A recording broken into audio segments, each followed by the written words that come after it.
anna haqqa zawji, hakika ya haki ya mwanamume, la yuqaddamu, haiwezi kutangulizwa, ala faraidil aini, juu ya faradhi za lazima, kasalati, kama mfano wa sala almafrudhati, ambayo iliyofaradhishwa, wa saumi ramadhana, na kufunga mwezi wa Ramadhani.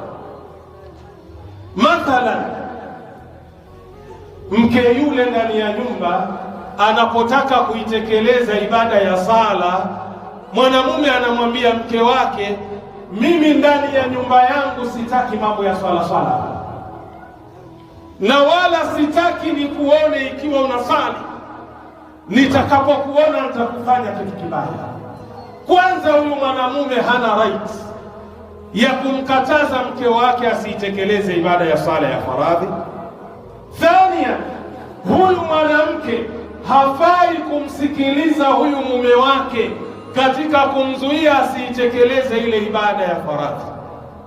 Au mathalan, umeingia mwezi wa Ramadhani, mwanamke yule anafunga mwezi wa Ramadhani, mwanamume anamwambia mke wake, sihitaji kukuona ikiwa unafunga mwezi wa Ramadhani.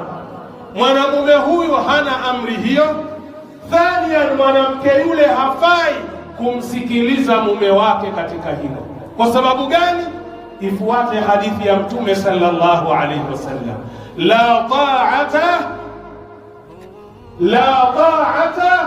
haifai kumtii mtu, haifai kumsikiliza mtu isipokuwa katika yale mambo mema, illa fil ma'ruf, isipokuwa katika mambo mema. Ikiwa ni jambo baya, hatakiwi yule mwanamke kumsikiliza nani? Kumsikiliza mume wake.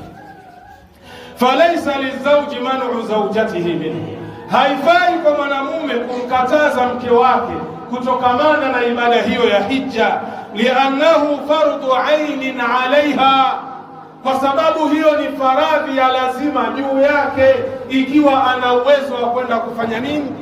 Kuhiji. Na ikiwa amepatikana maharimu wa mwanamke huyo. Nenda kwenye kitabu Al-Mughni Ibn Qudama, kitabu nambari 3, ukurasa ni wa 231.